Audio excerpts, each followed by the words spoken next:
Следува меѓународната анализа на Слободен печат. Во продолжение му посакувам добро утро на мојот колега Срѓан Ивановиќ и секако на мојот драг колега Дејан Андоновиќ. Добре дојдовте повторно во Слободен печат. Благодарам. Добро утро на нашите гледачи. Андоновиќ, нов ден, нова анализа. Гледам било небирно на Блискиот Исток, небирно во Украина. Стари теми, но денес има два настани кои ги очекуваме. Прво во 21 часот во Њујорк. По наше време. Вонредна седница на Советот на безбедност по барање на Србија околу случувањата во Косово. И точно на полноќ по средноевропско време ќе биде емитувано едно долго најавувано интервју кој предизвика огромни реакции, во кој Такер Карлсон, американскиот новинар, го интервјуираше Владимир Путин. Добро, ќе додадеме, пошто веќе даваме, нели, она, што можете да гледате денеска, нели, програмска шема, да кажеме, на ова, има од 12 часот по наше време, односно по европско време, и Европскиот парламент треба да гласа за некаква резолуција за Србија. Пошто го спомна Косово, да пообјасниме, Европскиот парламент има забелешки околу одржаните избори во Србија, наводно имало низа неправилности, тоа е побарање на српската опозиција, европските пратеници ќе излезат со тоа да кажат што точно се случувало на изборите. Актуелната власт на Александар Вучич, иако победи на тие избори, сепак одржани 17 декември, сепак има доста забелешки, особено околу тие градски избори за градоначалник на Белград. Така да ќе видиме што ќе каже европратениците, но веќе излезе во јавноста што се забелешките, дека биле лажирани некои гласови. Сега не би навлегувал во детали, туку ќе причекаме да видиме што тие ќе кажат, па потоа нели ќе можеме нешто да кажеме. Што се однесува до втората работа по програмската шема, нели, што ќе гледате на програмата. Вечерва во Њујорк во 21 часот по наше време, Советот за безбедност на Обединетите нации ќе расправа за актуелната состојба на Косово. На седницата ќе присуствува и самиот председател Александар Вучич, кој нели сега од една страна тука во Европскиот парламент ќе добива нели критики за одржаните избори, од друга страна веќе се бори нели за тоа што се случува на Косово. Ќе потсетам, главната причина е одлуката на косовската влада и премиерот Албин Курти да се укине динарот како платежно средство и да се воведе еврото, нешто што декларативно Европската унија па и Соединетите американски држави го осудија, но веројатно ништо нема да преземат, туку по урнекот на оно што се случуваше во Црна Гора, ќе потсетам, ќе биде еврото платежно средство. Од друга страна, Србија и Александар Вучич сметаат дека ова е уште една провокација на владата во Приштина, особено што сега удира директно во джебот на косовските срби кои добиваат финансиска помош и кои го користат платниот промет на динарот како валута во живењето, во секојдневното живење. Ќе видиме што тоа ќе видиме. Знаеме дека ништо нема да биде, но веројатно Србија тука ќе го искористи оваа седница на Совет за безбедност да упати некакви пораки. Самиот Вучич во свој манир претходно изјави дека не очекува ништо спектакуларно и јавно праша зошто едностранни решенија се толерираат од страна на Приштина, едностранни решенија донесува меѓународната заедница на Косово, а од друга страна го тера Белград и него самиот да влегува во некаков диалог за конечно решавање на косовското прашање, така да тој ги обвини на некој начин меѓу редови за лицемерно водење на политика. Да скратам, ќе видиме што ќе биде од тоа во Њујорк, но отприлика знаеме дека све ќе биде декларативно, бидејќи Обединетите нации и Советот за безбедност одамна веќе, освен ревијален карактер, немаат никаков одлучувачки и влијателен карактер во светската политика. Сега, ние не знаеме што говореле Такер и Владимир Путин, не знаеме каква е содржината на интервјуто, но тоа предизвикува огромни контроверзи, дури и имаше најава дека Европската комисија можеби ќе даде одредени санкции кон тоа интервју, нели ќе го цензурира самото интервју, да не може да се појавува на територијата на Европската унија.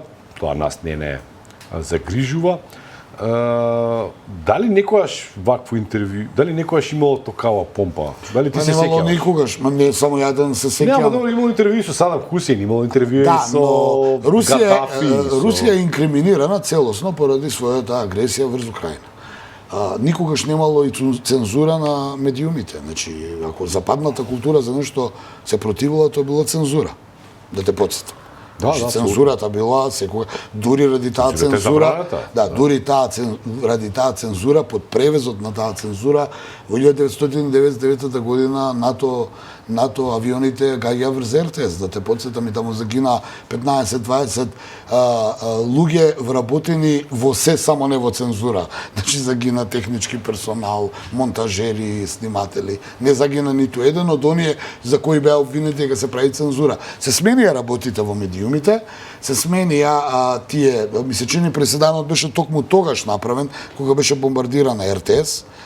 Тоа помина онака, ке те подсетам, јас и ти и тогаш бевме новинари, тоа помина така под некако под превезот на да, они ширеле цензура и тоа е тоа. Се заташка таа работа, само ке подсетам, замисли у некоја друга околност да беше гаѓана на некоја друга телевизија некаде во светот, а да не беше против Западот. Па тоа ќе беше Репортери без граници, па тоа ќе беше, ајде да не ги именувам сега. Така да тоа беше првиот преседан, вториот секако јас цело време зборувам како новинар дека независно кој е во право, кој не е во право од целата оваа состојба, не требаше да се цензурираат и другите медиуми, бидејќи правилото во новинарството е да ги видиш двете страни, независно која е каква страна. А поистоветувајќи го со гебелштина и оние работи што некој се обиде да го оправда, да ја оправда таа одлука, мислам дека не држат, бидејќи ова се што се случува е едно ново време и нешто ново што тек доправо во историјата ќе го гледаме. Анализирано и објаснено. Сега уште нешто ќе повржам за крај на овој дел. Ти самиот рече дека овој новинар е близок до републиканците.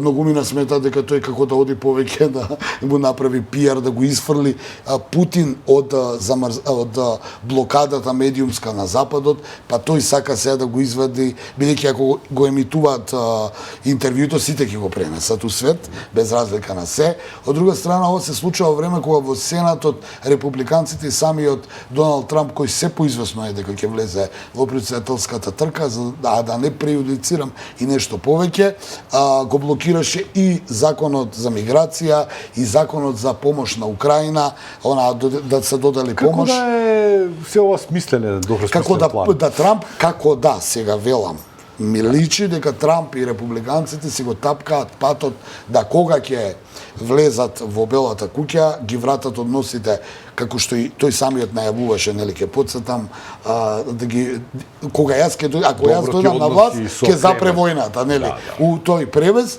Сега од друга страна они го блокираат тој закон во Сенатот за доделување на помош и да не му дозволат на Бајден пред избори да добива поени во нивните таму еврејски лобија, украински лобија и сите оние лобија кои ќе гласат. Ова е отприлика она симплифицирано што се случува. Ќе видиме вече што ќе биде интервјуто и ќе видиме дали намената на колегата Такер било да направи интервју или нешто друго.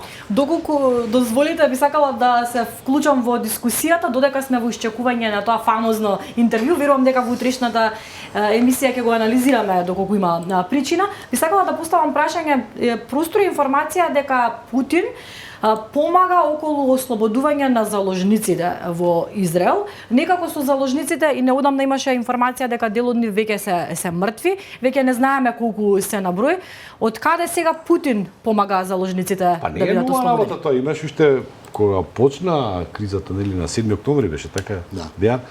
Една група на руски евреи заложници беа овакво како се вика евакуирани, значи. Но тој вели дека не само руски, сака да им помогне на останатите. Добро, голема сила има секогаш некаква морална, ако не и етичка обврска да се вмеша во овакви големи големи случувања. Хуманитарни кризи. Да, сега пошто едната страна е инволвирана, тоа се САД, иако и они преговараат, самиот Блинкен најави дека преговараат, од друга страна Русија секако дека сака тука да испрофитира политички и дипломатски како реноме во светот. Еве, ние имаме едно недоразбирање, но луѓе сме, дај да видиме што можеме со Израел да направиме. Од друга страна, едно што е многу важно да го повржеме во тој контекст е и примирието кое Хамас го предложи, а кое Нетањаху го отфрли.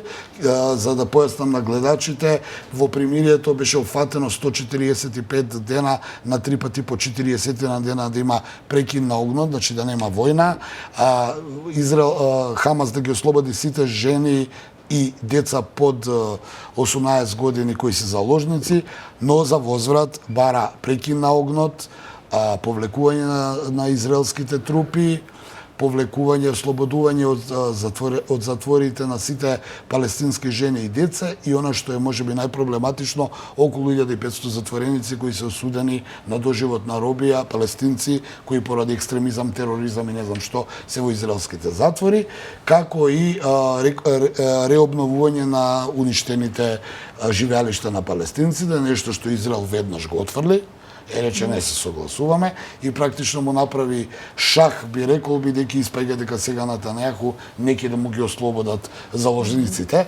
Од друга страна, Нетањаху изјави во негов стил дека нема да преговара со терористи и дека победата е на чекор, Израел е на чекор до победа, што тоа значи ќе видиме и колку од овие заложници ќе останат живи. И сега на твоето прашање за Путин и руската иницијатива да се обидат да ги ослободат, веројатно се однесува Хамас да не ги ликвидира тие преостанати заложници, што пак ако ги киднапира, тогаш ќе нема па никаков аргумент да преговара со Израел пред нивното, можеби не целосно уништување, ама сериозен удар врз структурата наречена Хамас. Тоа подразбира терористичка организација, воено крило, но и политичко крило и политичка партија која сакале Израел или не, според рейтинзите има најголем рейтинг меѓу палестинците кои живеат на окупираните. Да, мене сепак ми е чудна целата таа ситуација и несватлива околу заложниците.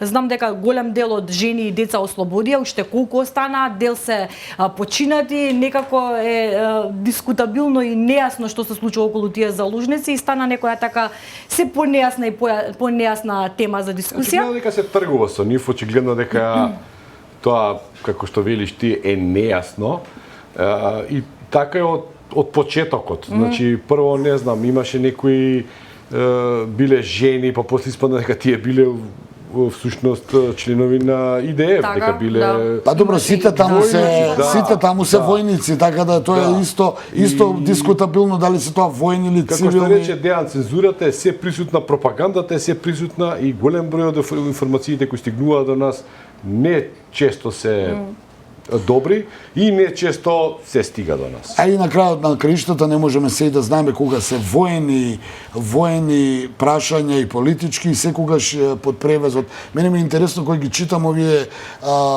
текстови или ги слушам некои од аналитичари разноразни кои почнуваат да кажуваат воени стратегии и тактики, ние ќе направиме ова, ќе направиме она. Еве са последно читав околу крај на генералот, тука може да ме чуе па да се надоврзе подоцна како сега одредени медиуми, не навлегувам од запад или од исток, почнуваат со стратегии и тактики да излегуваат дека сега ќе има нова контраофанзива на украинската армија, ќе тргне од ваму, ќе тргне од таму, добиле ова, па со тоа ќе направат она, целта било ова. Мислам дека тоа беше така, тогаш главниот адут во војната, односно фактор на изненадување, нема да постои, потаму се губи смислата на целата таа приказна која зборуваме сега. Да, благодарам уште еднаш што бевте заедно со нас. Доколку ви е интересно ова, почитувани гледачи, ќе ве поканам да останете и понатаму заедно со нас, бидејќи во истиот овој ритам на меѓународната анализа на Слободен печат продолжуваме и понатаму. Ќе му посакаме добре ден на нашиот следен гостин, професор Методи Хаџијанев, мојот колега Дејан Стрбиновски ќе го води разговорот со него. Останете тука.